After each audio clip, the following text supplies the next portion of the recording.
الحمد لله نحمده ونستعينه ونستغفره ونعوذ بالله من شرور أنفسنا ومن سيئات أعمالنا من يهده الله فلا مضل له ومن يضلل فلا هادي له أشهد أن لا إله إلا الله وحده لا شريك له أشهد أن محمدا عبده ورسوله قال الله تعالى في كتابه الكريم يا أيها الذين آمنوا اتقوا الله حق تقاته ولا تموتن إلا وأنتم مسلمون أما بعد. Ayol ikhwah azani Allah wa iyyakum, kita melanjutkan kajian kita yaitu tentang ulumul hadis. Kita masuk kepada pembahasan yaitu bahwa al-hasan atau hadis yang hasan itu mempunyai beberapa derajat, dan telah kita jelaskan apa itu hadis hasan. Di mana hadis hasan ada dua macam, yaitu ada hadis yang disebut dengan hasan li dzatihi dan hasan li ghairihi. Di mana hadis hasan adalah perbedaannya dengan hadis sahih hanya dalam satu permasalahan, yaitu yang berhubungan dengan kedhabitan perawi. Di mana telah kita jelaskan bahwa syarat hadis sahih yang pertama adalah harus bersambung sanadnya, dan sanad adalah rantai perawi.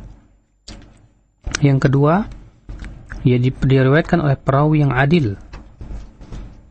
Yang ketiga, diriwayatkan oleh perawi yang sempurna kedhabitannya.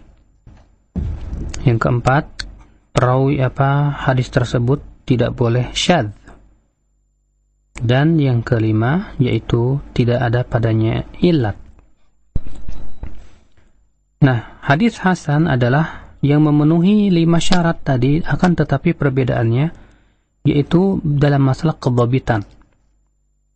Kalau hadis sahih itu ya perawinya sempurna kedhabitannya, ya penguasaan dia terhadap hadis. Sedangkan hadis hasan adalah perawi yang kurang kedhabitannya. Dia di bawah derajat daripada perawi thiqah, ya perawi yang sahih. Nah, hadis hasan ini ya juga berderajat-derajat sesuai dengan derajat perawi-perawinya tentunya. Berkata Imam Al-Hafidh Al-Dhahabi rahimahullah, fa'a'la maratibihi Bahz bin Hakim an abihi an jaddi wa Amr bin Shu'aib an abihi an jaddi wa Ibn Ishaq an Taimi. Martabatnya yang paling tinggi dari hadis hasan yaitu Bahz bin Hakim dari ayahnya, dari kakeknya. Ya, maksudnya apa?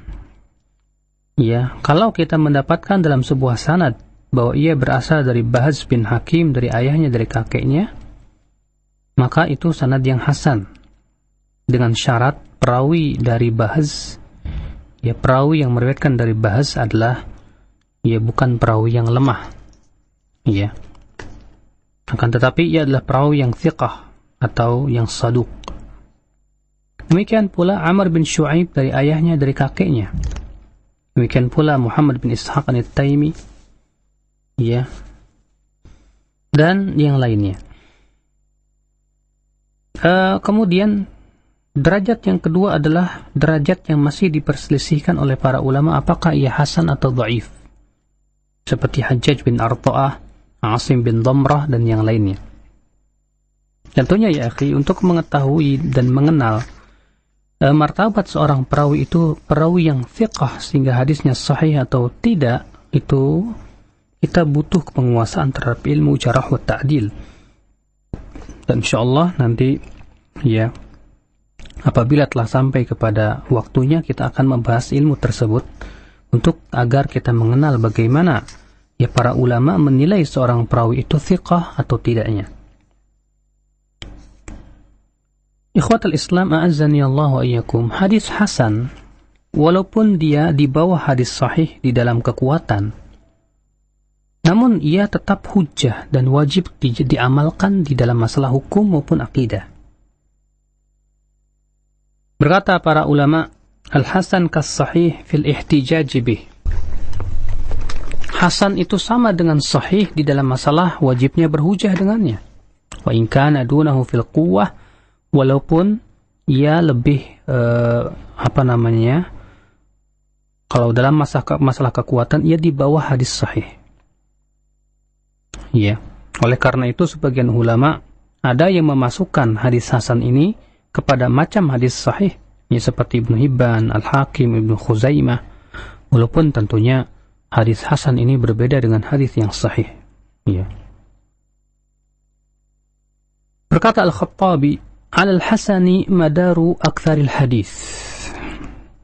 Ya, kepada hadis hasan ini berporos kebanyakan hadis. Lianna ghalibal ahadits la tablughu rutbatas sahih. Ya, karena kata beliau kebanyakan hadis itu tidak sampai kepada derajat sahih. Wa amila bihi amatul fuqaha, dan seluruh para fuqaha mengamalkan hadis hasan. Wa qabilahu aktsarul ulama, dan mayoritas ulama menerimanya. Walaupun sebagian ahli hadis ada yang ekstrim, ya, mereka menolak hadis yang hasan, akan tetapi ini madhab yang marjuh, yang lemah, ya.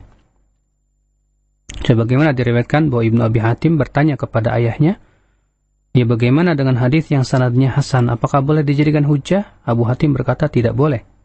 Akan tetapi yang rajih adalah pendapat jumhur. Ya, was-shawab ma'al jumhur. Ya, lima bayyanahu Al-Khattabi, yang benar adalah pendapat jumhur bahwa hadis hasan itu adalah hadis yang wajib ya diamalkan dan wajib kita berhujjah dengannya. Akhal Islam a'azzani Allah wa iyyakum. Demikian pula apabila misalnya seorang perawi yang derajatnya hasan, bila menambahkan ya suatu tambahan lafaz yang tidak ditambahkan atau lafaz tersebut tidak diriwayatkan oleh para imam atau ulama-ulama lainnya, ya, selama tambahan itu tidak meniadakan ya periwayatan yang ditambah, maka tetap diterima. Ya, ini adalah mazhab yang dirajihkan oleh Al-Hafidz Ibnu Hajar. Dan ini adalah pendapat yang sahih, di mana beliau berkata, wa ziyadatu rawihima, ya, tambahan yang ditambahkan oleh perawi yang berderajat sahih atau hasan, maqbulatun ma lam taqa munafiyatan li riwayati man huwa awthaq mimman lam yadhkur tilka ziyadah. Tetap bisa diterima selama tidak saling meniadakan dengan riwayat yang lebih thiqah darinya yang tidak menyebutkan tambahan tersebut. Ya. Ikhwatul Islam a'azzani Allah wa iyyakum. Ini tentunya pembahasannya kepada ziyadatul thiqat, yaitu artinya tambahan yang ditambahkan oleh seorang perawi, tapi tambahan itu tidak diriwayatkan oleh ulama-ulama lain. Ya. Dari sinilah Al-Imam Al-Albani rahimahullah mensahihkan hadis menggerak-gerakan jari ketika tahiyat. Mengapa? Walaupun kata beliau, tambahan ini, ya, lafaz menggerak-gerakan itu hanya diriwayatkan oleh satu perawi yang thiqah, yaitu bernama Zaidah bin Qudamah, akan tetapi ghairu munafiyah, tidak meniadakan periwayatan ulama-ulama lain yang meriwayatkan dengan lafaz isyarat. Kenapa? Kata beliau, karena menggerakkan dengan isyarat itu tidak meniadakan. Sedangkan yang ditolak itu adalah apabila meniadakan. Ya, maknanya meniadakan, bertabrakan. Sementara menggerakkan dan mengisyaratkan itu, kata beliau, ya, tidak meniadakan dan tidak bertabrakan. Karena setiap orang yang menggerakkan pasti ia berisyarat. Dan inilah yang pendapat yang kuat, wallahu a'lam, bahwasannya, ya akhi, ya, bahwa menggerak-gerakan jari di dalam solat itu hukumnya apa, hadisnya termasuk ziyadatu ats-thiqah, ya, tambahan yang ditambahkan oleh perawi yang thiqah yang bisa diterima walaupun ya 20 perawi lain yang lebih thiqah meriwayatkan tanpa tambahan tersebut hanya sebatas dengan lafaz isyarat. Ya, karena ya tidak ada di sana nau' minal munafah, tidak ada di sana ya saling peniadaan antara keduanya. Wallahu a'lam. Ikhwatul Islam a'azzani Allah wa iyyakum. Kemudian di sana ada istilah-istilah lain selain sahih dan hasan, namun ia termasuk ya istilah yang diterima. Sering kita mendengar misalnya seorang ulama mengatakan sanadnya jayyid. Apa itu jayyid? Ya. Atau isnaduhu qawi, kuat, atau salih. atau hadis ini ma'ruf, atau hadis ini mahfuz, hadis ini mujawwad, hadis ini sabit, hadis ini makbul. Akal Islam, adapun jayyid, ya, para ahli hadis seringkali memutlakannya untuk hadis yang sahih. Akan tetapi, ya, seringkali para ulama tidak menggunakan kata sahih, namun menyebut dengan kata jayyid, karena ada di sana sebetulnya sedikit perbedaan. Di mana ya jayyid ini ya hadis hasan yang lidzatihi, kemudian ada penguat yang lainnya. Nah, si ulama ini masih ragu apakah ia naik kepada derajat sahih li ghairihi atau tidak. Maka dia katakan jayyid. Jadi sebetulnya jayyid itu ya tempat manzilah kedudukannya di antara sahih dan hasan. Ya, dia di atas hasan, dia di bawah hadis sahih. Itu ya hadis yang jayyid. Demikian pula al-qawi, ya, dengan sanad yang qawi, yang kuat. Ya. Adapun salih, hadis ini salih, artinya salahiyatuha yalil ihtijaj. Artinya hadis ini ya cocok untuk dijadikan hujjah. Namun juga terkadang sebagian ulama ya ketika mengatakan kata salih, hadis ini salih, itu adalah untuk hadis yang dhaifnya ringan. Artinya salih lil i'tibar, ya, cocok untuk menguatkan hadis lain yang lemahnya sama-sama ringan, sehingga naik derajatnya kepada hasan li ghairi. Tentu kita lihat dari sisi keadaan hadis tersebut. Ya. Ini istilah salih, artinya cocok dijadikan hujjah atau cocok untuk menguatkan hadis lain. Ya. Ikhwatul Islam, adapun ma'ruf, maka ia kebalikan mungkar. Sebagaimana mahfuz kebalikan syadz. Apa itu ma'ruf? Ya, kita lihat dulu apa itu definisi mungkar. Mungkar adalah periwayatan seorang perawi yang lemah.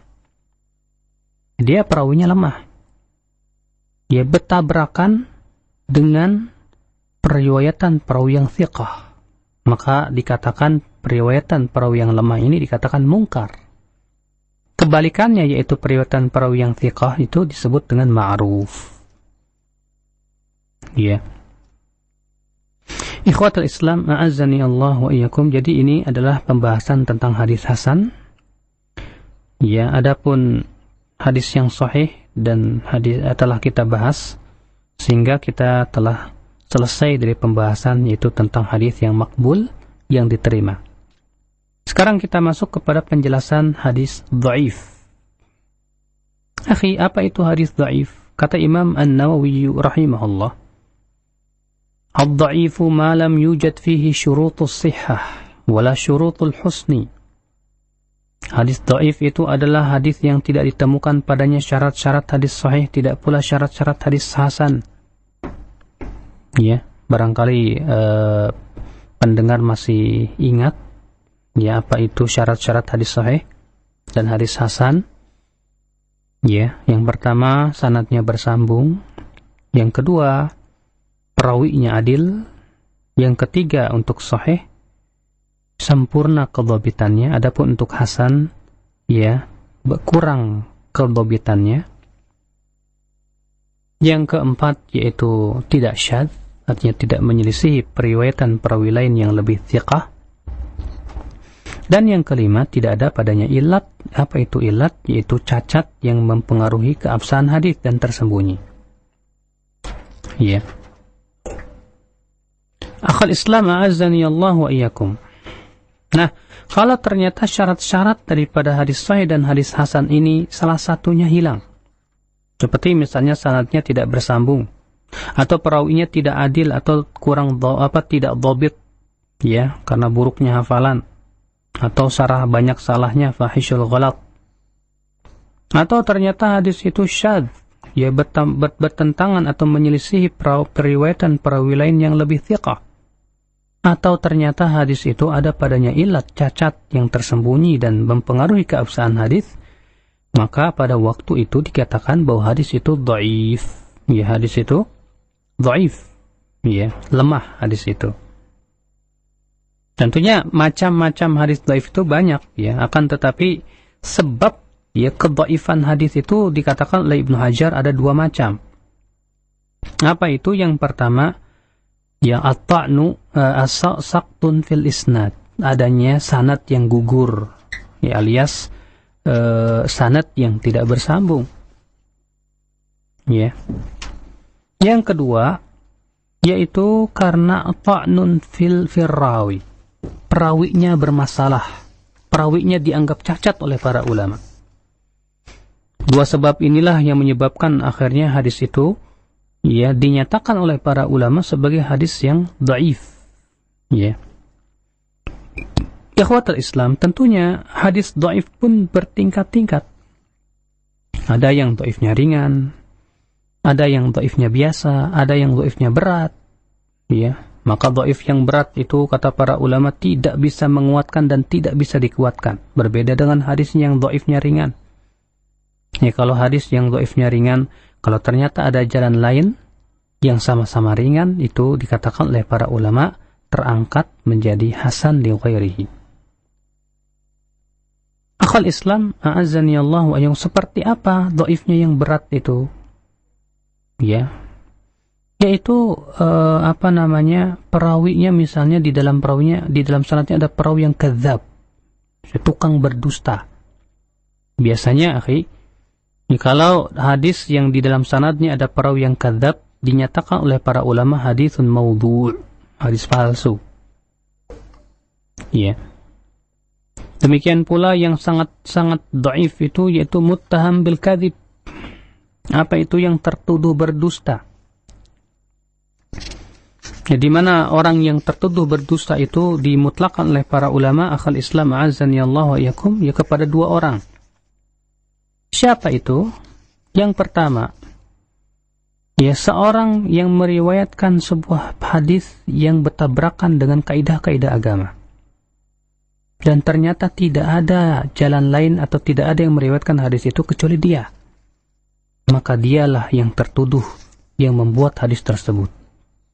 Maka dia dikatakan oleh para ulama muttahamun bil kadzib. Dia tertuduh berdusta. Yang kedua yang disebut dengan muttaham bil kadzib itu siapa? Yaitu orang yang suka berkata dusta walaupun tidak pernah diketahui dia berdusta atas nama Rasulullah SAW. Ya, tapi ya kalau ngomong dia suka dusta gitu. Maka seperti ini dikatakan oleh para ulama, si fulan tu muttahamun bil kadzib. Dia sering kali diungkapkan oleh para ulama dengan ungkapan matruk. Fulan matruk. Dan matruk itu sering kali ya digunakan untuk seperti ini, yaitu muttahamun bil kadzib, yaitu orang yang tertuduh berdusta. Nasallallahu alaihi wasallam. Demikian pula yang perawinya yang sangat dhaif seperti apa? Fahishul ghalat wal ghaflah. Yaitu orang yang sangat banyak ya kesalahannya, kelalaiannya. Ya, ketika ia meriwayatnya dikumpulkan oleh para ulama ke periwayatan ternyata kesalahannya sangat banyak. Ya. Bahkan bisa jadi salahnya lebih banyak daripada benarnya. Maka seperti ini dikatakan oleh para ulama hadisnya mungkar. Ya, hadisnya mungkar. Dan hadis mungkar seperti ini apabila perawinya itu ada yang sangat banyak kesalahannya misalnya ya dalam meriwayatkan hadis, itu sangat dhaif juga, ya sangat lemah. Ya. Ikhwatal iman, demikian pula orang yang berbuat fasik berupa dosa besar. Nah, itu termasuk perawi yang dhaif tentunya. Ada juga perawi yang lemahnya ringan, dhaifnya ringan. Seperti apa? Ya, dikatakan oleh para ulama seperti misalnya perawi yang buruk hafalannya. Perawi yang buruk hafalannya ya seperti itu bisa dhaifnya ringan. Ya. Karena yang namanya sayyi'ul hifadz ketika didefinisikan oleh para ulama, orang yang buruk hafalannya itu artinya malam yatarajjah ya janibu sidqihi ala khata'ihi. Ya, sisi benarnya itu tidak lebih kuat daripada sisi salahnya, artinya sama-sama seimbang. Sehingga dalam keadaan seimbang seperti ini berarti apa? Ya, hadis dhaif yang ringan ini menghasilkan keraguan. Antara benar dan salahnya itu seimbang, 50-50. Sedangkan sesuatu yang meragukan itu, akhi, ya tidak boleh dijadikan hujah. Sebagaimana Rasulullah SAW bersabda, da'ma yaribuka ila ma la yaribuk. Tinggalkan yang meragukan kamu dan ya kepada apa yang sesuatu yang tidak meragukan kamu. Makanya hadis dhaif itu hanya ya menghasilkan syak, menghasilkan dhannun marjuh, dugaan yang lemah. Ya, tidak menghasilkan dugaan yang kuat. Dan dugaan yang lemah dengan kesepakatan para ulama tidak boleh diamalkan. Ya. Ikhwatul Islam, a'azzani Allah wa iyyakum. Nah, kalau ternyata perawi tersebut dhaifnya sangat dhaif, ya, seperti dia suka berdusta, atau dia fasik, atau dia sangat banyak salahnya, hadza la yanjabir bi ta'addudi turuqihi, maka dia tidak bisa menjadi kuat dengan banyaknya jalan, tidak bisa menguatkan yang lain.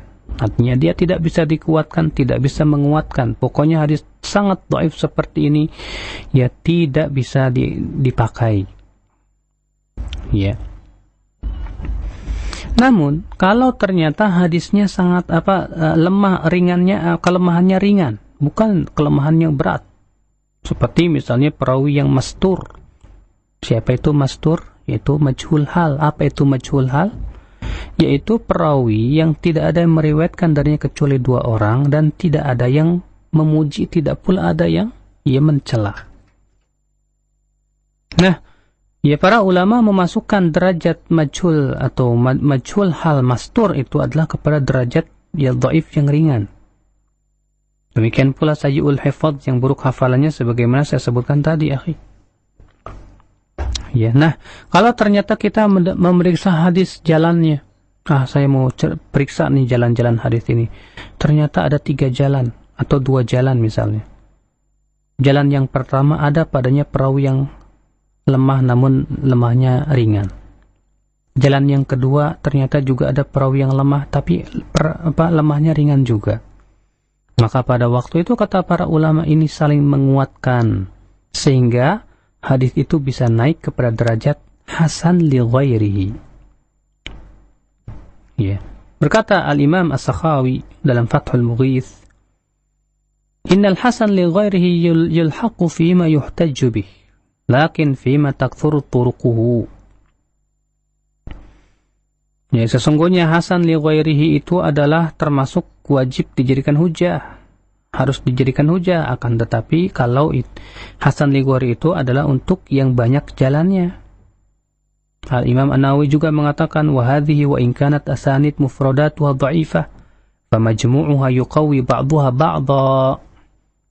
Ini walaupun sanad-sanadnya masing-masing itu lemah, namun lemahnya ringan sehingga akhirnya ya bisa menguatkan salah satu sama lainnya dan naik kepada derajat hasan. Ya, demikian akhi, azani Allah wa iyyakum. Makanya itulah pentingnya kita kalau memeriksa sanad itu hadis itu ya dikumpulkan dulu sanad-sanadnya. Ya, supaya sehingga pada waktu itu bisa saling menguatkan tatkala kita memeriksa ternyata sanadnya lemahnya semuanya ringan. Ikhwatal Islam, a'azzani Allah wa iyyakum. Ya. Seperti misalnya juga hadis mursal dinyatakan oleh para ulama bahwa ia adalah sanadnya lemahnya ringan. Apa itu mursal nanti akan dibahas. Demikian pula hadis munqati yang terputus sanadnya. Ya, itu juga termasuk yang sanadnya lemahnya ringan ya akhi. Ya, kalau ternyata misalnya ada jalan lain yang sama-sama juga lemahnya ringan, maka pada waktu itu naik kepada derajat ya hasan li ghairi. Ikhwatal Islam, a'azzani Allah wa iyyakum. Di sini ya, beliau membawakan perkataan Imam Muslim tentang masalah menjarah para perawi. Ya, menyingkap keadaan para perawi. Kata Al-Imam An-Nawawi rahimahullah, "I'lam anna jarhar ruwati jaizun bal wajibun bil ittifaq lil darurati ad-da'iyati ilayhi li siyanati syari'ati al-mukarramah wa laysa huwa min al-ghibati al-muharramah bal min an-nasihati lillahi ta'ala wa rasulihi sallallahu alaihi wasallam wal muslimin wa lam yazal fudala'ul a'immah wa akhyaruhum wa ahlul wari' minhum yaf'aluna dhalik." Kata Al-Imam An-Nawawi, ketahuilah bahwa ya menjarah mencela, menyingkap kelemahan perawi-perawi itu boleh, bahkan wajib dengan kesepakatan para ulama. Kenapa? Karena ini sangat penting sekali akhi, ya dalam rangka menjaga syariat Islam yang mulia. Ya, maka dari itu ya para ulama dahulu memperbincangkan si fulan ini lemah hafalannya, si fulan ini ya suka mencuri hadis, si fulan ini suka memutarbalikan hadis, ya, si fulan ini ya kadzab, tukang dusta dan yang lainnya. Walaysa huwa min ghibatil muharramah, kata beliau. Itu tidak termasuk ghibah yang diharamkan. Justru itu termasuk nasihat untuk Allah dan Rasulnya dan kaum muslimin. Coba bayangkan akhi, kalau misalnya para ulama tidak berbicara tentang perawi hadis, si fulan dhaif, si fulan thiqah, bagaimana kita akan mengetahui ya derajat suatu hadis apakah sahih atau tidak? Makanya ya, alhamdulillah dengan adanya para ulama yang berbicara tentang perawi-perawi hadis, si fulan thiqah, si fulan dhaif dan yang lainnya, dari situ kita bisa mengetahui ya hadis tersebut sahih atau tidak. Imam Muslim ya juga telah berbicara tentang beberapa ulama atau kelompok di antara mereka dalam muqaddimah sahihnya. Kata beliau, wa ashbahu ma dzakarna min kalami ahli al-ilmi fi muttahami ruwatil hadis wa akhbarihim an ma'ajibihim. Kathirun yatulul kitabu bidzikrihi ala istiqsa'ihi. Dan yang lain-lainnya, kata beliau, yang kami telah sebutkan dari perkataan para ulama ketika menuduh perawi-perawi hadis dan khabar-khabar mereka dan menyebutkan aib-aib para perawi tersebut dalam rangka membela syariat. Kalau disebutkan semuanya, kata beliau, mungkin buku ini akan menjadi sangat panjang sekali. Ya. Wa innama, kata beliau, alzamu anfusahum al-kashfa an ma'ayibi ruwatil hadith wa naqil akhbar wa aftau bidzalika hina su'ilu lima fihi min azimil khatar idil akhbaru fi amrid din innama ta'ti bi tahlilin aw tahrim aw amrin aw nahyin aw targhibin aw tarhib. Ya, para ulama berusaha untuk menyingkap aib-aib perawi-perawi hadis itu. Kenapa? Karena ini permasalahan yang sangat penting sekali. Ya, dengan para ulama mengetahui, oh si fulan ini suka mencuri hadis, oh si fulan melakukan tadlis, oh si fulan suka memursalkan hadis, oh si fulan begini dan begitu. Ya, apa itu tidak penting? Wallahi penting sekali akhi.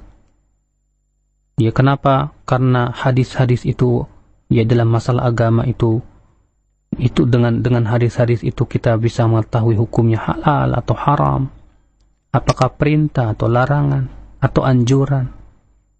Ya.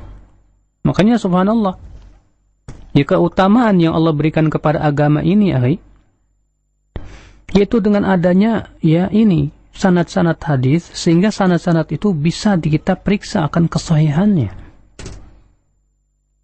Ya, kata beliau, fa idza kana rawi laha laysa bima'dinin lis-sidqi wal amanah thumma aqdama ala riwayati 'inda man qad 'arafa wa lam yubayyin ma fihi li ghairihi mimman jahila ma'rifatahu kana athiman bi fi'lihi dhalik ghashan li 'awamil muslimin. Kalau ternyata kita menemukan hadis ini perawinya ya tidak saduk alias dhaif, ya, lalu ia sampaikan kepada masyarakat dan tidak menjelaskan ya bahwasanya hadis ini ada padanya perawi yang lemah, kata Imam Muslim, kana athiman bi fi'lihi dzalik, maka dia berdosa ya karena ia menyembunyikan. Ia telah mencurangi kaum muslimin yang awam itu. Kasihan ya, terkadang subhanallah enak aja ya seorang ustadz atau kiai bawa hadis, barangkali ustadznya atau kiainya sendiri nggak tahu kalau hadis itu dhaif atau hadisnya palsu atau yang lainnya, atau dia tahu tapi kemudian disembunyikan kedhaifannya karena kebetulan memang sesuai dengan selera dan hawa nafsunya. Maka ya akhi, orang ini ya kiai-kiai atau ustadz-ustadz seperti ini termasuk mencurangi orang-orang awam. Kasihan orang awam itu ya. Idh la yu'man ala ba'dhi man sami'a tilkal akhbar an yasta'milaha aw yasta'mila ba'daha. Karena kata beliau, kalau dibiarkan dia menyampaikan hadis dhaif tanpa menjelaskan kedhaifannya, barangkali orang yang mendengarnya akan segera mengamalkannya. Apalagi kalau misalnya ternyata hadis itu Masya Allah ya dianggap bagus gitu ya. Wala'allaha aw aktsaruha akadzib la aslalaha. Ya, padahal barangkali kata beliau hadis-hadis yang tersebar di masyarakat itu kebanyakan ternyata dusta, tidak ada asalnya. Ya sahih. Di banyak ya kaum muslimin terutama di Indonesia ini tidak sadar kalau hadis yang dia pakai selama ini ternyata banyak yang tidak sahih. Ya, seperti misalnya doa mau makan, Allahumma barik lana fima razaqtana wa qina adzabannar, pada hadisnya dhaif. Yang sahih cuma bismillah. Ya, dari kecil dia didik dengan hadis dhaif. Di barangkali dia berkata, kok ulama-ulama saya waktu kecil dulu kok nggak menjelaskan ya? Baru kamu yang mengatakan begitu. Jangan-jangan kamu ini ya bikin-bikin yang baru loh kok. Ya ulama kamu dengan ulama duluan siapa? Ini para ulama dulu sudah mengkritisi hadis tersebut ya di awal-awal di abad-abad ketika para ulama banyak di zaman itu, seperti di zaman Imam Bukhari, Imam Muslim dan yang lainnya. Ya. Ya, seperti juga sering ya tersebar di masyarakat kita hadis an-nadhafatu minal iman, katanya kebersihan itu dari iman, padahal hadisnya tidak ada asalnya. Atau misalnya hadis yang sering dibawakan oleh para aktivis ya, apa katanya, ikhtilafu ummati rahmah, perselisihan umatku itu rahmat, padahal hadis itu tidak ada asalnya, kata para ulama. Masya Allah, tidak sadar, akhirnya orang awam dikelabui, akhirnya mendengar ya ustadznya atau kiainya atau ajengannya membawakan hadis itu, dia pun segera dia menganggap bahwa ini dalil, padahal hadisnya ya tidak sahih. Kata beliau, ma'anna al-akhbar as-sihah min riwayat thiqat wa ahli al-qana'ah akthar min an yuttar ila naqli man laysa bi thiqatin wala muqni'. Padahal kata beliau, hadis-hadis yang sahih yang diriwayatkan oleh para perawi yang thiqat ya jumlahnya banyak sekali. Ya, ngapain sih kita harus disibukkan dengan hadis-hadis yang tidak sahih? Yang sahih-sahih aja kita ini terkadang susah ngamalinnya. Ya, udah diurusin sama yang dhaif-dhaif, apalagi mengatakan tapi kan hadis dhaif itu ya boleh diamalkan dalam masalah fadil amal misalnya. Kita katakan nanti insyaallah pembahasannya ya. Kita katakan kepada dia, apa enggak ada hadis-hadis yang sahih tentang amalan-amalan yang banyak? Berapa banyak hadis-hadis atau amal-amal yang ditunjukkan oleh hadis yang sahih? Ya, tapi kita subhanallah malah meninggalkannya, tapi lebih mengejar yang hadis-hadis yang dhaif ini. Bukankah itu tipu daya setan ya, akhi? Ya. Ikhwatul Islam, a'azzani Allah wa iyyakum.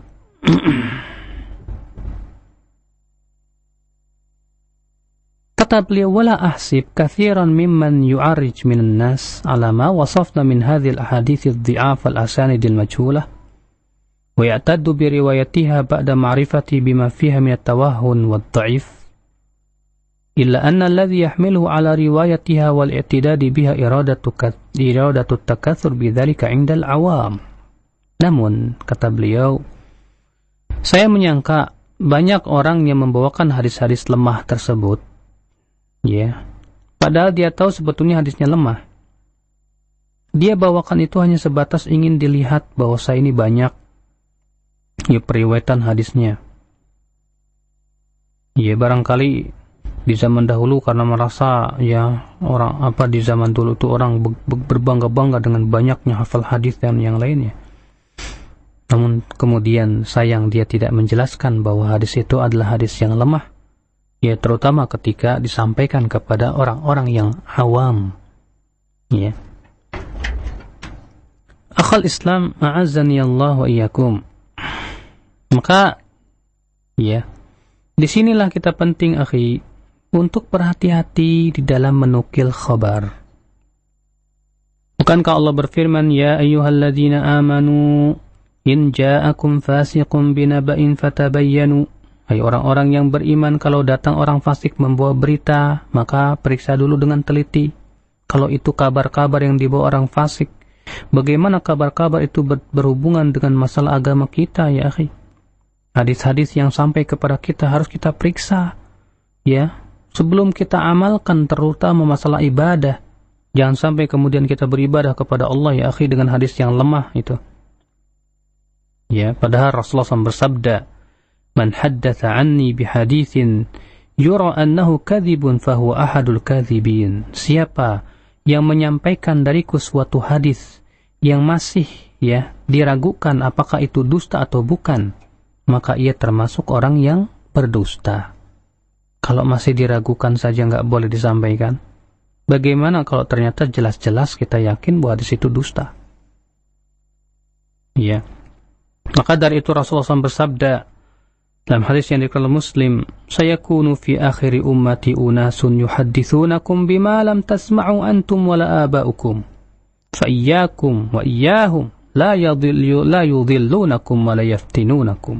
Nanti akan ada di akhir umatku orang-orang yang menyampaikan hadis-hadis yang tidak pernah kalian mendengar, tidak pula bapak-bapak kalian mendengarnya yang bahwa hadis itu sahih. Ya. Maka hati-hati kalian dari mereka itu. Jangan sampai mereka menyesatkan kamu dan jangan memfitnah kamu. Hati-hati kata Rasulullah dari hadis-hadis yang seperti ini. Ya, kita ini terkadang cuma mendengar dari bapak-bapak kita, nenek moyang kita, pokoknya hadisnya ya dhaif juga hadis katanya. Masya Allah. Ini seharusnya kita tanya ya kepada ahlinya, Ustadz atau Pak, ya atau Kiai, ya gimana sih hadis ini sahih apa tidak? Tolong dijelaskan kenapa hadis itu lemah, kenapa hadis itu sahih, beritahu saya supaya saya bisa beramal dengan penuh keyakinan dan tidak dipermainkan oleh orang-orang yang ingin mencari ketenaran. Nasallallahu as-salamata wal afiyah. Saya kira cukup ya pembahasan kita pada siang hari ini dan kita buka tanya jawab. Naam. Ya, ikhwatul iman rahimakumullah, demikian tadi materi tentang hadis dhaif dan juga beberapa hal yang berkenaan dengan apa itu hadis dhaif.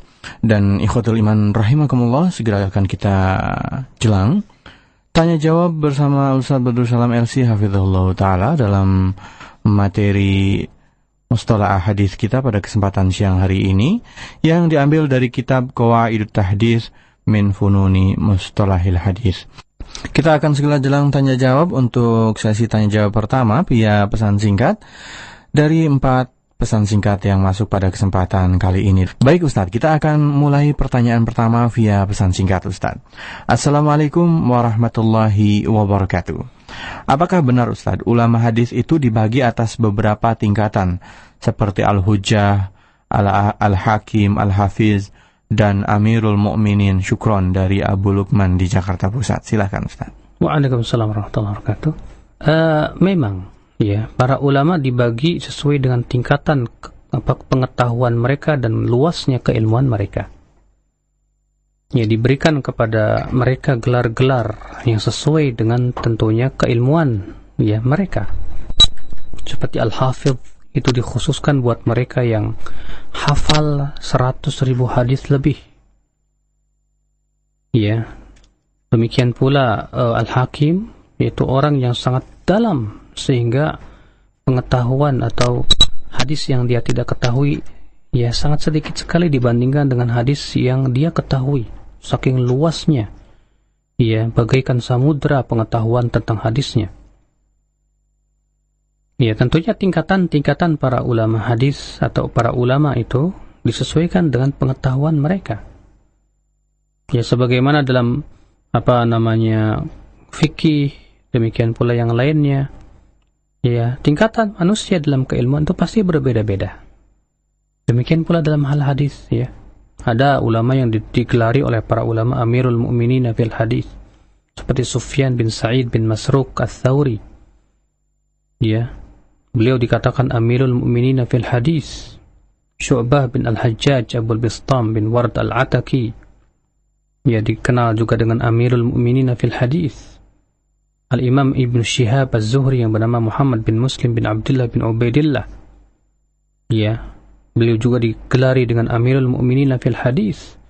Ya saking mereka itu subhanallah menguasai hadis dan sangat ya hafal dan faham sampai ke akar-akar tentang masalah ilmu hadis dan hadis-hadis Nabi SAW. Ini ya memang betul ya pemberian gelar-gelar atau tingkatan-tingkatan keilmuan itu ya ada pada para ulama. Nah. Ya, ikhwatul iman rahimakumullah, berikutnya pertanyaan yang kedua. Ada pertanyaan yang kedua maksud kami dari ikhwan kita Abu Ifra dari kota Juang, Biren, Nangro, Aceh, Darussalam. Masya Allah ya. Alhamdulillah, siaran kita dapat didengarkan saat ini via telepon fleksi dan juga via satelit ya, sehingga bisa didengarkan di seluruh kota di Indonesia. Baik, kita akan bacakan dari Abu Ifra di Nangro, Aceh, Darussalam. Assalamualaikum Ustadz, bagaimana kami yang awam ini dapat mengetahui sebuah hadis dhaif dan riwayat siapa? Maksud kami, dan riwayat siapa sajakah Ustadz hadis tentang memuliakan anak yatim dan menyantuni anak yatim? Jadi ada dua pertanyaan Ustadz, jazakumullah khair. Silahkan Ustadz.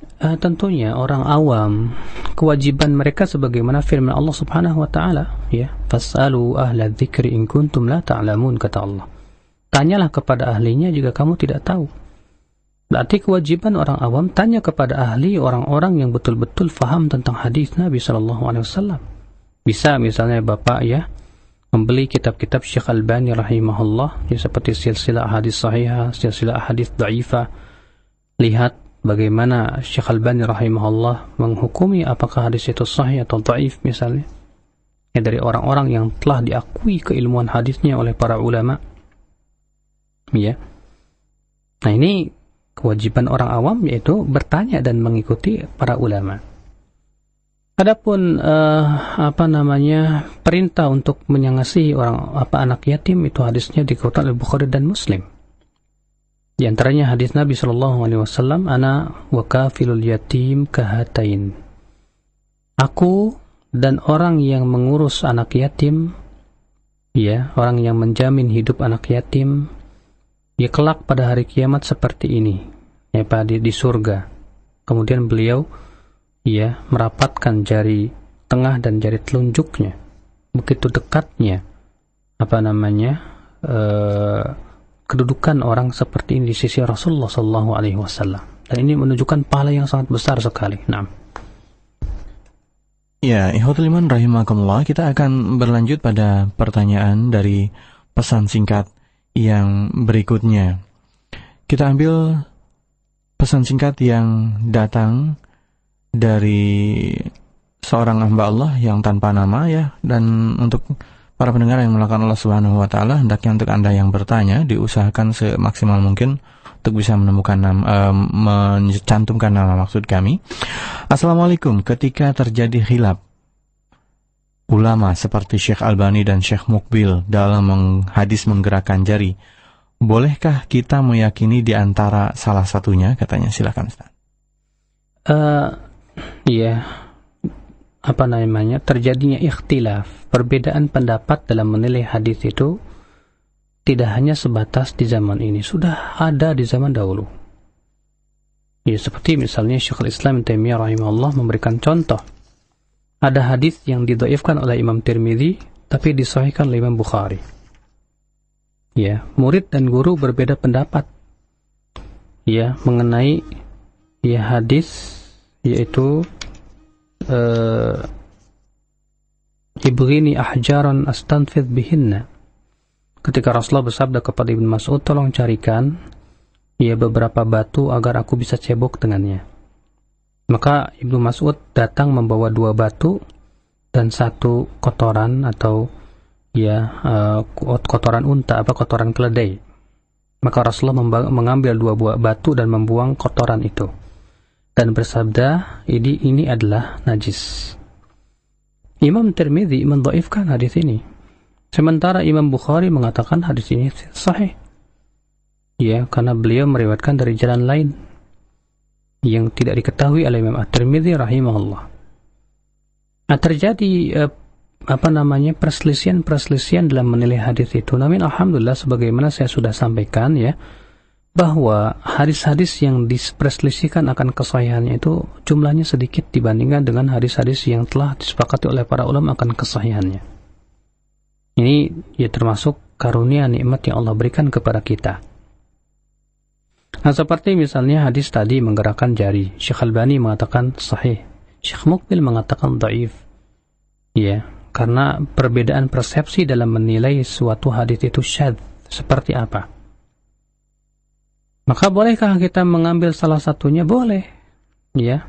Kalau kita orang awam bagaimana caranya? Ya, caranya ya kita tanya kepada ahli atau ustadz kita, ustadz yang kuat mana ustadz? Ya, untuk kita kemudian kita amalkan. Kalau ternyata si ustadz tadi merojihkan dan menguatkan pendapat Syekh Muqbil, dijelaskan alasannya, kewajiban dia adalah mengamalkan apa yang menjadi jawaban dari ustadz tadi. Karena Allah Subhanahu wa taala berfirman, "Fas'alu ahla dzikri in kuntum la ta'lamun." Tanya kepada ahlinya jika kamu tidak tahu. Tapi kemudian setelah dia terus belajar, kemudian melihat, oh ternyata ya hujah Syekh Albani lebih kuat, maka ya pada waktu itu dia kembali atau merujuk kepada yang paling kuat tentunya. Nah. Ya, baik ikhwatul iman rahimakumullah, masih di sesi pertanyaan via pesan singkat. Pertanyaan yang keempat juga datang dari hamba Allah, pendengar kita tanpa nama di pesan singkat kami. Assalamualaikum Pak Ustadz, kenapa bisa hadis dhaif dipakai dengan syarat-syarat tertentu? Bukankah itu sama dengan menyampaikan kebohongan katanya? Silakan Ustadz. Memang terjadi ikhtilaf, tapi ini sebetulnya belum masuk ya. Mungkin itu pelajaran minggu depan, tapi tidak apa-apa. Ikhtilaf para ulama tentang apakah hadis dhaif boleh diamalkan atau tidak. Setelah para ulama semua bersepakat bahwa ya dalam masalah hukum dan akidah, hadis dhaif itu tidak boleh dipakai dan tidak boleh diamalkan. Yang menjadi perselisihan itu hanya sebatas masalah fadilah amal. Dan nanti insyaallah kita akan bahas ya pada pertemuan yang akan datang mengenai bahwa yang rajih adalah tidak boleh sama sekali, dan alasan-alasannya kelak insyaallah kita akan sebutkan. Tinggal Bapak sabar aja menunggu. Nah. Baik, ikhwatul iman rahimakumullah, sudah masuk penelpon kita yang pertama. Kita akan segera angkat. Iya. Halo, Assalamualaikum. Waalaikumsalam. Dari siapa di mana? Dari Abu Mesa di Cikarang. Abu Mesa di Cikarang, silahkan. Ya. Assalamualaikum Ustaz. Waalaikumsalam warahmatullahi. Mau nanya ini Ustaz, masalah mensikapi mana yang lebih roji antara kedua hadis sahih gitu Ustaz ya. Karena kan suka ada yang bilang misalnya ini juga sahih, ini sahih, syarat-syarat untuk menetapkan itu roji bagaimana Ustaz? Itu saja Ustaz. Assalamualaikum warahmatullahi wabarakatuh. Waalaikumsalam warahmatullahi wabarakatuh. Silakan Ustaz. Kalau ternyata dua-dua hadisnya sahih, masing-masing mereka berhujah dengan hadis yang sahih, nah ini masuknya kepada batasan ilmu usul fiqh. Karena disebutkan dalam usul fikih itu bagaimana tata cara mentarjih, turuqut tarjih. Dan itu tidak masuk dalam ulumul hadis, ya. Dan para ulama menyebutkan dalam kaidah usul fikih lebih dari ada sekitar 50 atau lebih tata cara mentarjih. Di antaranya misalnya, ya, hadis yang ada dalam Sahih Bukhari dan Muslim lebih diunggulkan daripada hadis yang ada di lainnya. Ini kalau ternyata dua hadis tersebut ya tidak mungkin bisa dikompromikan. Ya. Maka kita harus lihat. Barangkali pemahaman-pemahaman para ulama berbeda-beda dalam memahaminya. Masing-masing berhujjah dengan hadis yang sahih. Ya, seperti sebuah contoh adalah yang berhubungan dengan masalah membaca Al-Fatihah di belakang imam. Imam Asy-Syafi'i rahimahullah berdalil dengan hadis, ya, la salata liman lam yaqra bi Fatihatil kitab. Tidak ada salat, tidak sah salat liman lam yaqra, untuk siapa yang tidak membaca di Al-Fatihah. Untuk siapa saja, baik makmum maupun imam. Hadis ini dan hadis ini sahih. Akan tetapi ulama lain memahami bahwa hadis ini, ya, khusus kalau imam itu tidak membacanya dengan keras. Adapun kalau imam membacanya dengan keras, maka itu tidak boleh, karena Allah berfirman, wa idza quri'al qur'anu fastami'u lahu ansitu la'allakum turhamun. Apabila dibacakan Al-Qur'an, maka dengarkan dan diam agar kalian dirahmati oleh Allah Subhanahu wa taala. Nah, di sini terjadi ikhtilaf dalam memahami hadis itu. Ya, antara hadis dan ayat itu. Imam Syafi'i memandang bahwasanya hadis itu mutlak, baik makmum maupun imam, baik salat jahar maupun salat sir. Sementara selain imam yang lain mengatakan enggak, itu khusus, hadis itu khusus untuk salat sir. Adapun demikian pula salat sendirian. Ya. Adapun kalau imam itu mengeraskan suaranya, kewajiban dia adalah mendengar. Ya, karena keumuman hadis itu dijelaskan bahwasanya itu kalau tidak sedang dikeraskan, karena Allah mengatakan kalau dibacakan padanya Al-Quran. Sementara Imam Syafi'i berpendapat bahwa Al-Quran, wa idza quri'al Quran itu umum, dikhususkan oleh hadis ini. Demikian.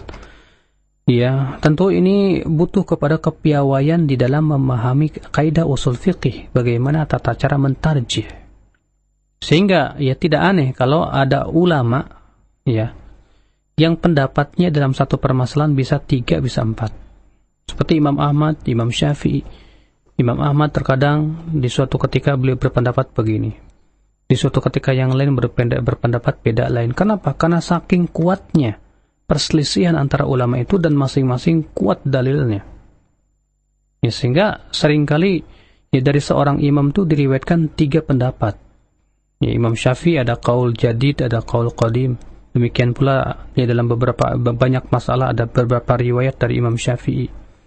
Dari Imam Ahmad juga ada beberapa riwayat. Mengapa sampai terjadi seperti itu? Inilah jelimetnya masalah ilmu fikih. Ya, karena dalil-dalilnya sama-sama kuat, sehingga seorang ulama itu terkadang merojikan begini, terkadang merojikan itu. Allahu a'lam. Iya, baik, ikhwatul iman rahimakumullah, kita akan masuki kembali telepon yang sudah masuk pada kesempatan ini. Sudah menanti Pak Yunus di ujung telepon sana. Halo Pak Yunus. Assalamualaikum. Waalaikumsalam warahmatullahi wabarakatuh. Silakan. Mau tanya, ini saya soal celana itu. Saya sering melihat mendatang ke tempat pengajian ilmu, ada yang kebanyakan gitu di atas betis. Kalau saya kan pakai di atas mata kaki, itu yang mana yang sebetulnya? Jadi kadang suka bingung. Oh iya, baik Terima Pak. kasih. Assalamualaikum. Waalaikumsalam warahmatullahi wabarakatuh. Silakan. Yang tidak boleh itu di bawah mata kaki, Pak. Kalau di atas mata kaki itu jelas diharuskan. Namun yang disunahkan adalah sampai pertengahan betis. Karena dalam beberapa riwayat Rasulullah SAW seperti dalam hadis yang dikeluarkan Tirmidzi dari hadis Utsman bin Affan, bahwa Utsman pernah memakai beliau keluar dari rumahnya memakai pakaian ya sampai pertengahan betis. Kemudian Utsman berkata, inilah pakaian kekasihku Rasulullah sallallahu alaihi wasallam. Demikian pula ketika Rasulullah SAW pernah melihat ya seorang sahabat musbil melabuhkan pakaian di bawah mata kaki, dikejarnya oleh Rasulullah. Kemudian Rasulullah menyuruh naikkan terus sampai pertengahan betis. Ya. Tapi kalau misalnya dia tidak sampai pertengahan betis tapi tetap di atas mata kaki, itu tetap setelah selamat dia dari ancaman hadis Nabi Shallallahu Alaihi Wasallam. Yang haram itu adalah yang kalau sudah melorot di bawah mata kaki, maka orang ini ya terancam dengan api neraka. Naam. Iya, ikhwatul iman rahimakumullah, demikian untuk jawaban Pak Yunus tadi ya, dan kita akan lanjutkan kepada penelpon yang sudah masuk. Ada Ummu Hafid di Jakarta Selatan. Iya, Ummu Hafid. Iya, assalamualaikum warahmatullahi. Waalaikumsalam warahmatullahi wabarakatuh. Maaf, Ustadz, saya mau tanya ini. Dulu saya pernah tahu disuruh sebelum sholat malam itu ada sholat sunnah singkat. Itu bacaannya dia nggak pakai iftitahnya Allahumma ba'id itu toh, pakainya Allahumma zil mulki wal malakut wal izzati wal jabarut wal kibriyati wal azumah. Maaf kalau saya salah. Terus itu nggak pakai surat Quran ya, terus 2 rakaat gitu toh. Terus ya udah, itu setelah itu baru sholat malam. Itu benar nggak ya, sahih nggak ya? Iya. Makasih ya. Sama-sama. Assalamualaikum warahmatullahi wabarakatuh. Silakan. Itu dikenal dengan istilah oleh para ulama dengan doa istiftah, salat istiftah, salat pembuka untuk salat malam, dan itu dilakukan oleh Rasulullah sallallahu alaihi wasallam. Memang ringan dilakukan oleh Rasulullah SAW, sebagaimana disebutkan dalam satu riwayat yang sahih bahwa Rasulullah membuka doa salat tahajudnya dengan 2 rakaat yang ringan. Adapun kemudian bacaan tadi saya belum mendapatkan dengan riwayat-riwayat yang sahih. Ya.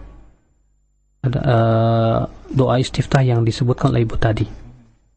Saya baru mendengar riwayat itu, dan selama saya mempelajari tentang doa-doa istiftah, ya saya belum menemukan doa istiftah seperti tadi. Maka doa istiftah boleh dengan Allahumma ba'id baini atau subhanakallahumma, ataupun wajjahtu wajhiya lilladzi fataras samawat, dan yang lainnya. Kemudian juga dia doa-doa Rasulullah SAW yang lainnya yang disebutkan dalam riwayat yang sahihah. Coba kita usahakan kita untuk menghafalnya ya. Jangan kemudian mengamalkan doa-doa istiftah yang tidak pernah ditunjukkan oleh hadis-hadis atau riwayat yang sahihah. Riwayat yang tidak sahih. Iya, ikhwatul iman rahimakumullah, demikian tadi, dan kita akan kembali masuki penelpon yang keempat pada kesempatan sesi kedua di sesi telepon ini. Ada Pak Dani di ujung telepon sana dari Meruya. Halo Pak Dani. Ya, assalamualaikum Pak Ustadz. Waalaikumsalam warahmatullahi wabarakatuh. Silakan Pak Dani. Begini Pak, saya mau mengadakan akikah, tapi saya caranya tuh belum tahu gimana gitu. Terus juga dengan cara potong rambut lagi, itu yang sunahnya gimana gitu. Dan apakah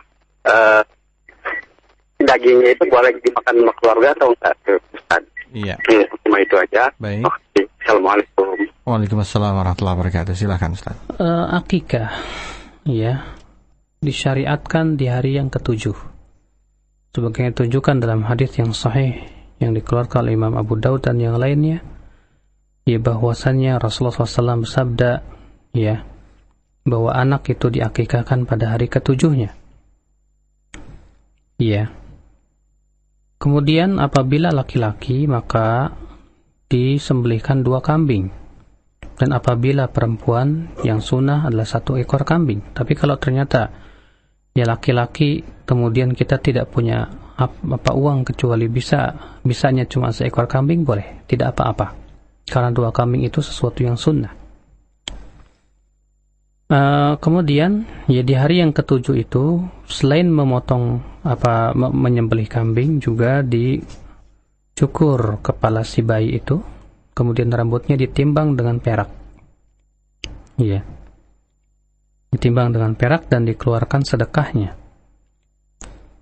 Kemudian juga diberi nama, tentunya dengan nama-nama yang sesuai dengan syariat, ya, bukan nama-nama yang tidak sesuai dengan syariat. Ya demikian, ya yang saya ketahui, dan tidak ada ritual-ritual khusus ya di dalam masalah akikah. Ya tidak ada bacaan-bacaan khusus juga, ya baik dari Al-Quran, ya seperti yang dilakukan oleh sebagian masyarakat, ya dengan cara yasinan atau yang lainnya, karena itu tidak pernah dilakukan oleh Rasulullah SAW dan para sahabatnya. Dan diperbolehkan ya orang yang berakikah untuk mengambil sebagian daging akikah untuk dia simpan dan dia makan, karena hukum akikah tidak ada bedanya dengan hukum berkorban. Karena itu semua tujuannya dalam rangka bersyukur kepada Allah Subhanahu wa taala. Nah, ya, ikhwatul iman rahimakumullah, kita akan berlanjut kepada sesi kedua dari pesan singkat yang datang, dan jazakumullah khair, sudah banyak sekali ini pesan singkat yang ada di meja siar. Masih menyambung tentang akikah Ustadz ya, dari Ibu Yanti di Bekasi Timur. Ustadz, saya baru melahirkan, tapi baru 5 hari anak saya meninggal.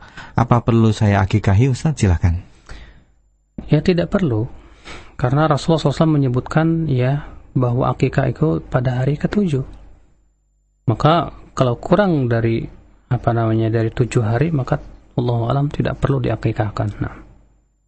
Ya baik, ikhwatul iman rahimakumullah, demikian tadi untuk Ibu Yanti. Dan berikutnya kita akan angkat sebuah SMS dari Mas Sarli Amri di Ciledug, Tangerang.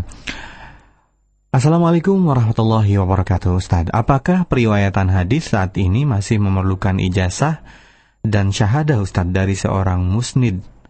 Katanya. Syukran, silakan Ustaz. Di zaman ini akhi, periwayatan hadis berbeda dengan di zaman asrul riwayah, di zaman-zaman periwayatan, ya, seperti di zaman Bukhari dan Muslim. Karena ya di zaman dahulu betul-betul sangat diperhatikan sekali ya tentang gurunya, perawinya, dan tata cara menyampaikan daripada hadis itu. Karena di zaman itu memang disebut dengan asrul riwayah, zaman periwayatan. Ya, namun ketika para ulama sudah memaktubkan atau menulis hadis-hadis dalam kitab-kitab, ya, dan semakin kemari semakin panjang ya sanad, maka para ulama mengatakan bahwa ya, pemeriksaan sanad itu ya selesai atau berakhir pada abad ke-5 Hijriah. Setelah itu para ulama ya sanad-sanad ya setelah itu tidak lagi diperiksa seperti sampai di zaman sekarang, karena di zaman ini Masya Allah sangat jarang, apa bahkan tidak ada ya perawi yang thiqah atau hafalannya seperti ulama terdahulu. Makanya kata para ulama di zaman ini hanya sebatas melestarikan sanad saja, baik dengan berbentuk ijazah atau syahadah dari seorang musnid, orang yang mempunyai sanad ya, untuk memberikannya. Akan tetapi di zaman sekarang itu sanad itu bukan sebagai sebuah keistimewaan seperti zaman dulu. Ya, di zaman sekarang itu kalau ada orang punya sanad, dan harus kita pahami tidak setiap orang yang punya sanad itu dijamin bahwa dia itu akan benar pemikirannya atau ya benar agamanya. Jangankan kita di zaman ini, di zaman dahulu saja ketika asrul riwayah, ya zaman periwayatan, ya berapa banyak perawi-perawi yang meriwayatkan hadis Nabi SAW yang dinyatakan oleh para ulama bahwa dia ahli bid'ah. Aban bin Taghlib, dia seorang perawi yang saduk tapi dia seorang Syiah. Ya. Demikian pula ya Al-Imam Abdul Razzaq bin Hammam As-San'ani, beliau condong kepada Syiah, tapi Syiah di zaman dahulu beda ya. Karena Syiah di zaman dahulu itu tidak sampai mengkafirkan para sahabat. Syiah di zaman dahulu itu hanya sebatas mengunggulkan Ali di atas ya Utsman dan Muawiyah, dan mencela ya Muawiyah. Itu Syiah di zaman dahulu. Ya, makanya di zaman dahulu itu dibedakan antara Syiah dengan Rafidhah. Kalau Rafidhah itu adalah yang mengkafirkan para sahabat, dan mereka lah yang dikafirkan oleh para ulama. Jadi demikian pula Imran bin Hattan, perawi Bukhari. Dia termasuk pentolan Khawarij. Ya. Abbad bin Awam tertuduh dia Qadari, dan yang lainnya. Makanya ya, kalau di zaman dahulu saja mereka-mereka yang punya jelas-jelas sanad sampai Rasulullah itu ya masih jatuh kepada bid'ah dan pemikiran yang menyesatkan. Bagaimana di zaman sekarang yang sangat jauh, dan sanad di zaman ini tidak begitu penting, hanya sebatas ya melestarikan saja. Karena kewajiban kita sekarang ini hanya sebatas melihat sanad-sanad yang ada dalam kitab-kitab para ulama. Cukup kita rujuk ke kitab Tirmidzi, kita periksa sanadnya dari Tirmidzi sampai Rasulullah, Abu Daud, Nasa'i, Ibnu Majah, Imam At-Tabrani, Al-Baihaqi, Ad-Daraqutni, Imam Ahmad bin Hanbal, dan yang lainnya. Kitab-kitab para ulama hadis alhamdulillah sudah lengkap.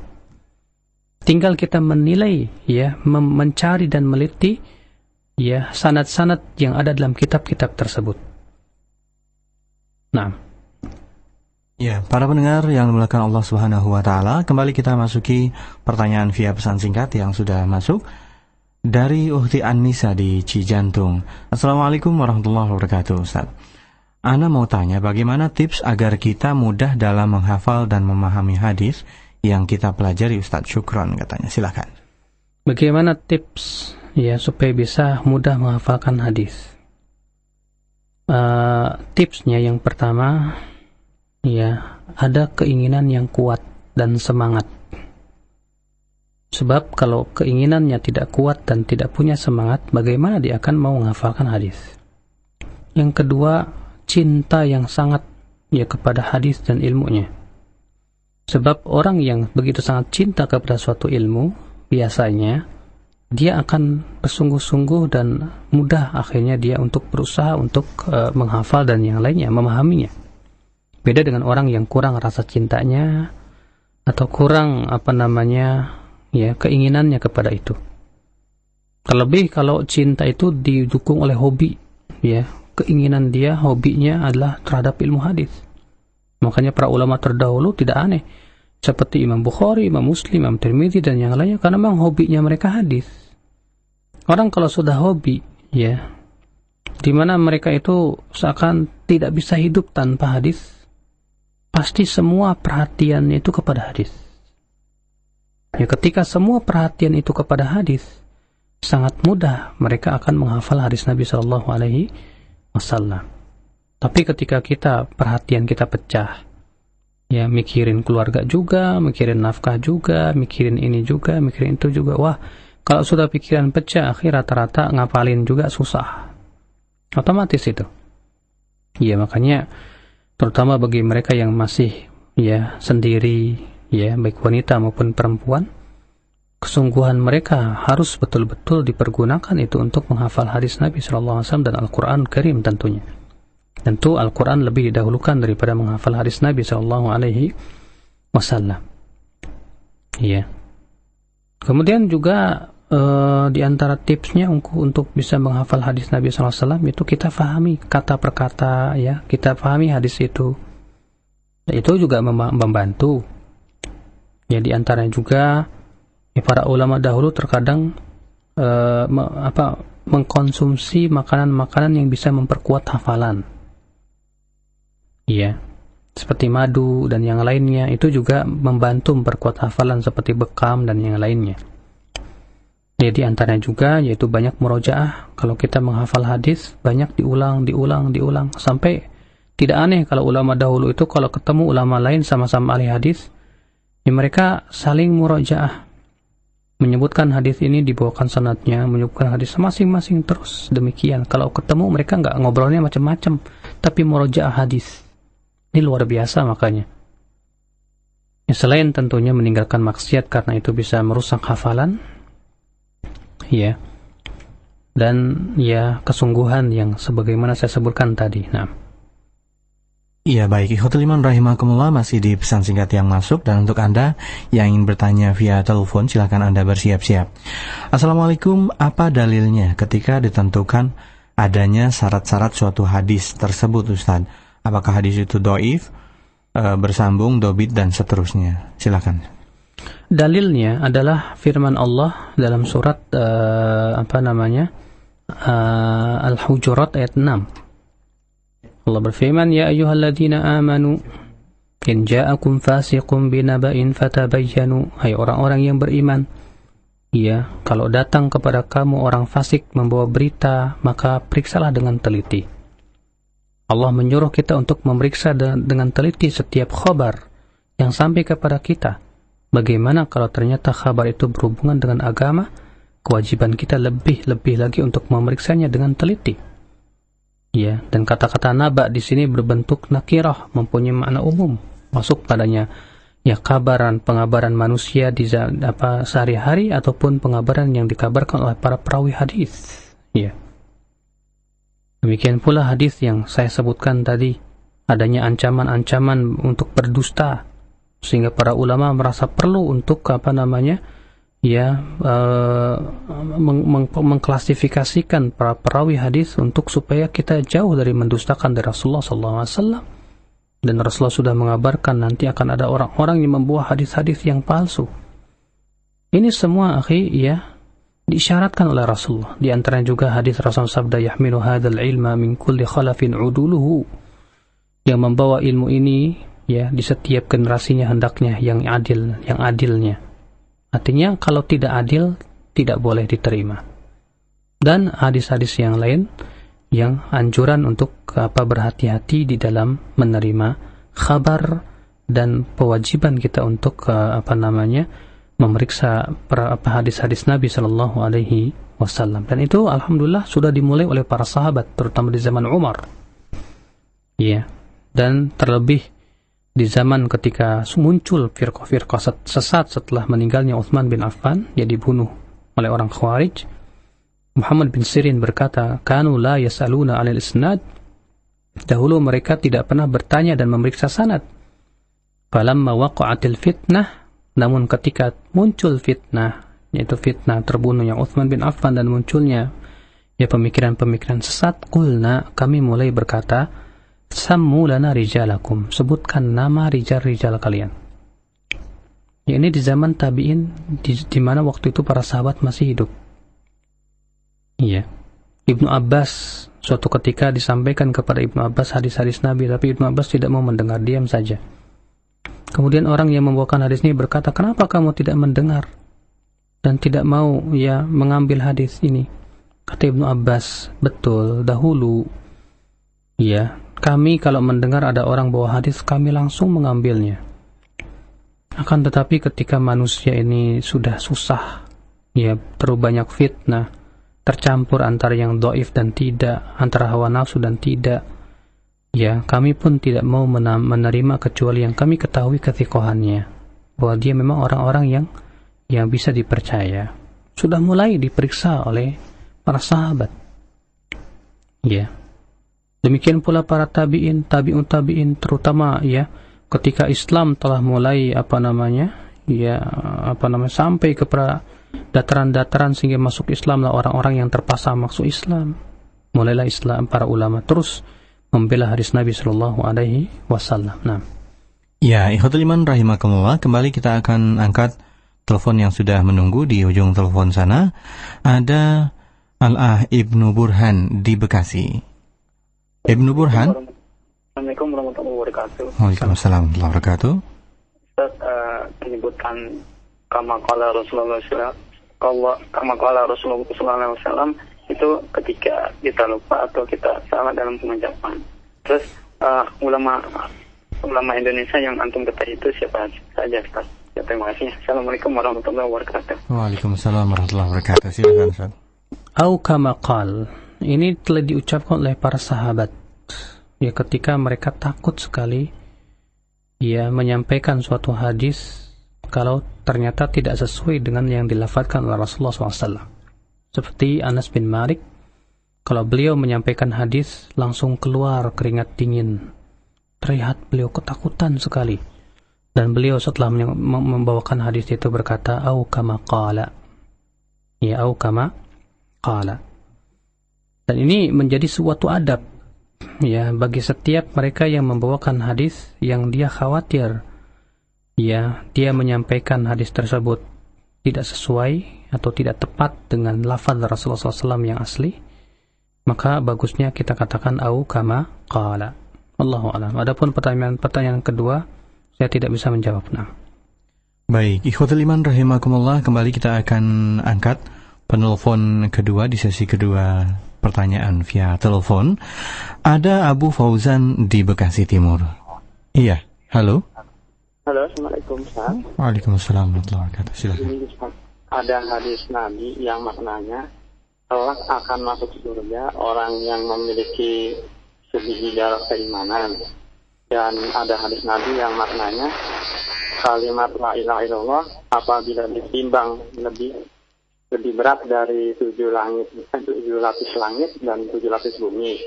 Yang jadi pertanyaan, syarat mutlak orang bisa masuk surga kan orang yang mentauhidkan Allah. Lalu bagaimana kita memahami hadis tadi antara iman seberat biji zarah dengan beratnya kalimat la ilaha illallah? Assalamualaikum warahmatullahi wabarakatuh. Waalaikumsalam warahmatullahi wabarakatuh. Silakan Ustaz. Tidak bertentangan, Pak. Ya. Karena orang yang mentauhidkan Allah atau orang yang mengucapkan la ilaha illallah, ya, ada di antara mereka yang lemah keimanannya. Sangat lemah keimanan mereka. Namun mereka tidak mempersekutukan Allah, tidak. Ya, sehingga yang ada di hatinya keimanan itu hanya sebatas sebesar biji dzarrah saja. Iya. Tapi ini dengan syarat, kata para ulama, tidak mempersekutukan Allah dan tidak mati di atas syirik. Maka orang seperti ini, ya, walaupun barangkali diazab terlebih dahulu, tetap dia akan dikeluarkan dari api neraka. Iya. Karena Rasulullah SAW menyebutkan dalam hadis-hadis yang sahih bahwa siapa yang mati di atas la ilaha illallah maka ia pasti masuk surga. Ya. Kata-kata pasti masuk surga itu bertingkat-tingkat. Ada yang masuk surga dengan tanpa hisab dan adab, langsung masuk surga. Ada yang masuk surga dengan hisab tapi dia tidak diadab. Ada juga yang masuk surga dihisab dan diadab. Kemudian baru setelah itu diampuni oleh Allah dan dimasukkan ke dalam surga. Yang jelas dia pasti masuk surga. Jadi ya tidak bertentangan antara ini dan itu. Nah. Ya, ikhwatul iman rahimakumullah, telah masuk dan menunggu Abu Fauzan di Bekasi Timur via telepon. Silahkan. Assalamualaikum. Waalaikumsalam warahmatullahi wabarakatuh. Silahkan. Anak mau bertanya, apakah anak yang lahir di luar nikah termasuk anak yatim dan dalam kandungan berapa bulankah yang boleh dinasabkan ke bapaknya kalau pasangan ini dinikahkan? Iya. Baik, terima kasih. Iya, mohon maaf tadi dari Abu Lukman ya. Silakan Ustaz. Pertanyaan-pertanyaan fikih ini tanyakan langsung ke Dr. Muhammad Arifin Badri pada sesinya tersendiri ya. Gitu. Iya, baik. Baik, ikhwatul iman rahimakumullah, silakan bagi Anda yang ingin masuk via telepon, masih ada satu kesempatan di sesi yang kedua via telepon ini, dan kalau Anda tidak mengambil kesempatan ini, kita akan kembali angkat penelpon yang masuk via pesan singkat ya. Baik, ikhwatul iman rahimakumullah, untuk informasi untuk Anda yang masuk di Radio Roja dan mungkin baru bergabung, mohon diketahui bahwa jika Anda ingin SMS, Anda silahkan SMS di 0819896543. Ya, jika Anda ingin masuk di telepon, Anda bisa masuk di 8236543. Baik, sudah ada penelpon yang masuk, kita akan angkat. Halo, Assalamualaikum. Waalaikumsalam warahmatullahi wabarakatuh. Dengan siapa di mana? Dengan Umi Gondur ini. Iya, silakan. Iya, ini Pak Ustadz, saya mau menanyakan tentang penjelasan hadis yang mengikuti pemerintah dalam penetapan hari raya. Karena ada subhat di Radio Roja di Yahudi dalam menyampaikan hadis yang membuat perbedaan antara umat. Jadi mohon penjelasannya agar subhat ini juga bisa tidak meresahkan kita. Baik, terima kasih. Assalamualaikum. Waalaikumsalam warahmatullahi wabarakatuh. Silakan, Pak. Itulah lucunya, mereka mengatakan mengikuti Yahudi, padahal Yahudi tidak menentukan hari raya. Iya. Tentunya akal Islam azani Allah wa iyyakum, ya. Rasulullah SAW dan demikian pula para sahabat, para tabi'in dan tabi'ut tabi'in dari zaman ke zaman yang ditugaskan untuk menentukan id kapan atau bukan adalah mereka, para penguasa. Makanya ketika terjadi ketika Islam menjadi beberapa daulah, semua ulama bersepakat bahwa setiap penduduk wajib mengikuti daulahnya masing-masing. Ya, di dalam masalah jihad, beridul fitri, berhari raya, ya, salat jamaah dan yang lainnya. Dan ini termaktub dalam kitab-kitab akidah. Ya, tanpa ada perselisihan dari kalangan para ulama dalam masalah ini. Maka dari itu, ya karena ini adalah merupakan syiar Islam yang besar. Ya. Dan syiar Islam yang besar seperti ini, ya, hendaknya adalah yang menentukan adalah pemimpin atau pemerintahan masing-masing. Oleh karena itu, akhal Islam azani Allah wa iyyakum, ketika Syekhul Islam Ibn Taimiyah rahimahullah ditanya, ya, bahwa sebagian penduduk Madinah melihat hilal Dzulhijjah, namun pemerintah kota Madinah tidak mengakui hilal itu, hilal yang dilihat oleh sebagian orang itu. Mana yang harus dipilih? Apakah ya berpuasa Arafah itu bersama ya pemimpin pemerintah kota Madinah yang ya tampaknya itu tanggal 9 padahal sebetulnya itu tanggal 10? Ataukah ya mereka masing-masing yang melihat hilal itu mengamalkan sesuai dengan apa yang ia lihat? Ya, lihat apa kata Syekhul Islam Taimiyah, tetap ya dia berpuasa bersama pemerintahnya. Padahal orang ini jelas-jelas melihat hilal. Kemudian ketika dilaporkan tidak diterima oleh pemerintah, tidak diterima oleh pemimpin itu. Ini menunjukkan pertama bahwa masing-masing negeri pada waktu itu ya yang menentukan adalah pemerintahnya masing-masing. Ya, pemerintah kota Madinah misalnya atau di kota Madinah tidak pernah menyuruh kita mendengar mereka langsung mengirim utusan ke kota Mekah, udah lihat belum, udah kelihatan belum di Arafah, di Mekah. Iya, maka di sini jelas sekali Syekhul Islam Taimiyah pernah ditanya, kalau sebagian penduduk kota Madinah melihat hilal, ternyata pemerintah kota Madinah di situ tidak menerimanya. Iya, apakah tetap ikut pemerintah atau puasa sendiri?